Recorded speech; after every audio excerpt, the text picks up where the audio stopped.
Budget ಮಂಡನೆಯಲ್ಲೂ Siddaramaiah ಭರ್ಜರಿ ಲೆಕ್ಕಾಚಾರ. ಮುಂಗಡ ಪತ್ರ ಮಂಡನೆಗೂ ಮುನ್ನವೇ ಸಿದ್ದು ಪಕ್ಕಾ ಪ್ಲಾನ್ ಮಾಡಿಕೊಂಡಿದ್ದಾರೆ. ರಾಹುಲ್ ಗಾಂಧಿ ಗುಡ್ ಬುಕ್ ನಲ್ಲಿರಲು ಸಿದ್ದರಾಮಯ್ಯ ತಂತ್ರವನ್ನ ಹೆಣೆದಿದ್ದಾರೆ. ಬಜೆಟ್ ಮಂಡನೆಗೂ ಮುನ್ನ ರಾಹುಲ್ ಗಾಂಧಿ ಜೊತೆ ಚರ್ಚೆ ಮಾಡ್ತಾರೆ. ರಾಗ ಕನಸಿನ ಯೋಜನೆಗಳಿಗೆ ಮಣೆ ಹಾಕಲು ರಣತಂತ್ರವನ್ನ ಹೆಣೆದಿದ್ದಾರೆ ಸಿದ್ದರಾಮಯ್ಯನವರು. ಈ ಮೂಲಕ ರಾಹುಲ್ ಗಾಂಧಿ ಜೊತೆಗಿನ ನಂಟು ಮತ್ತಷ್ಟು ಗಟ್ಟಿಯಾಗೋದು ಪಕ್ಕ. ನಂಟು ಗಟ್ಟಿಯಾದ್ರೆ ಮುಖ್ಯಮಂತ್ರಿ ಸ್ಥಾನವು ಭದ್ರ ಎಂಬ ಲೆಕ್ಕ ಸಿದ್ದರಾಮಯ್ಯನವರದು. ಡಿಕೆ ಶಿವಕುಮಾರ್ ಪ್ರಯತ್ನಕ್ಕೆ ಅಡ್ಡಗಾಲು ಹಾಕಲು ಸಿದ್ದರಾಮಯ್ಯನವರು ಸ್ಕೆಚ್ ಹಾಕಿದ್ದಾರೆ.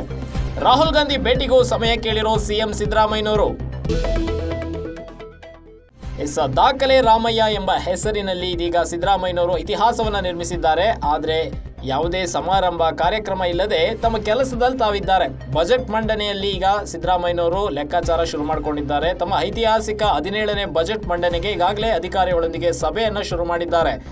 ರಾಹುಲ್ ಗಾಂಧಿ ಗುಡ್ ಬುಕ್ ನಲ್ಲಿರಲು ಸಿದ್ದರಾಮಯ್ಯನವರು ಒಂದು ತಂತ್ರವನ್ನ ಹೆಣೆದಿದ್ದಾರೆ. ಅದೇನಪ್ಪಾ ಅಂದ್ರೆ, ಮುಂಗಡ ಪತ್ರ ಮಂಡನೆಗೂ ಮುನ್ನವೇ ಸಿದ್ದರಾಮಯ್ಯನವರು ರಾಹುಲ್ ಗಾಂಧಿ ಜೊತೆ ಚರ್ಚೆ ಮಾಡ್ತಾರೆ. ಬಜೆಟ್ ಮಂಡನೆಗೂ ಮುನ್ನ ರಾಹುಲ್ ಗಾಂಧಿನ ಮೀಟ್ ಮಾಡಿ ಚರ್ಚೆ ಮಾಡಿ ರಾಹುಲ್ ಗಾಂಧಿ ಅವರ ಕನಸಿನ ಯೋಜನೆಗಳಿಗೆ ಈ ಬಾರಿಯ ಬಜೆಟ್ ನಲ್ಲಿ ಮಣೆ ಹಾಕಲು ಸಿದ್ದರಾಮಯ್ಯನವರು ರಣತಂತ್ರವನ್ನ ಹೆಣೆದಿದ್ದಾರೆ.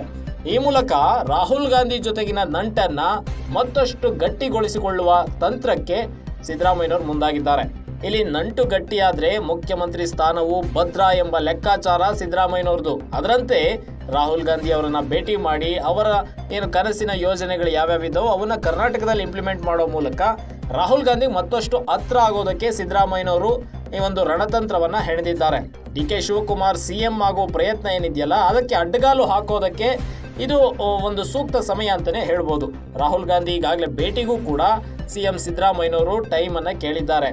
ಇಷ್ಟರಲ್ಲೇ ದೆಹಲಿಗೆ ಹೋಗಿ ಬಹುಶಃ 10ನೇ ತಾರೀಕು ದೆಹಲಿಗೆ ಹೋಗಿ ರಾಹುಲ್ ಗಾಂಧಿ ಅವರನ್ನ ಭೇಟಿ ಮಾಡಿ ಬಜೆಟ್ ಮುನ್ನವೇ ರಾಹುಲ್ ಗಾಂಧಿ ಜೊತೆ ಚರ್ಚೆ ಮಾಡಿ ಅವರ ಕನಸಿನ ಯೋಜನೆಗಳು ಯಾವಿದ್ದಾವೆ, ಯಾವುದನ್ನ ಈಗ ಆಲ್ರೆಡಿ ಗ್ಯಾರಂಟಿ ಯೋಜನೆಗಳನ್ನ ಜಾರಿ ಮಾಡಿದ್ದಾರೆ, ಹೊಸ ಯೋಜನೆಗಳಿಗೆ ಯಾವುದಕ್ಕೆ ಒತ್ತು ಕೊಡಬೇಕು ಅನ್ನೋದನ್ನ ರಾಹುಲ್ ಗಾಂಧಿ ಜೊತೆ ಚರ್ಚೆ ಮಾಡಿ ಆನಂತರ ಬಜೆಟ್ ಮಂಡನೆ ಮಾಡ್ತಾರೆ. ಅದು ತಮ್ಮ ಐತಿಹಾಸಿಕ ಬಜೆಟ್ 17ನೇ ಬಜೆಟ್ ಅನ್ನ ಸಿಎಂ ಸಿದ್ದರಾಮಯ್ಯನವರು ಈ ಒಂದು ಬಜೆಟ್ ಅಧಿವೇಶನದಲ್ಲಿ ಮಂಡನೆ ಮಾಡಲಿದ್ದಾರೆ.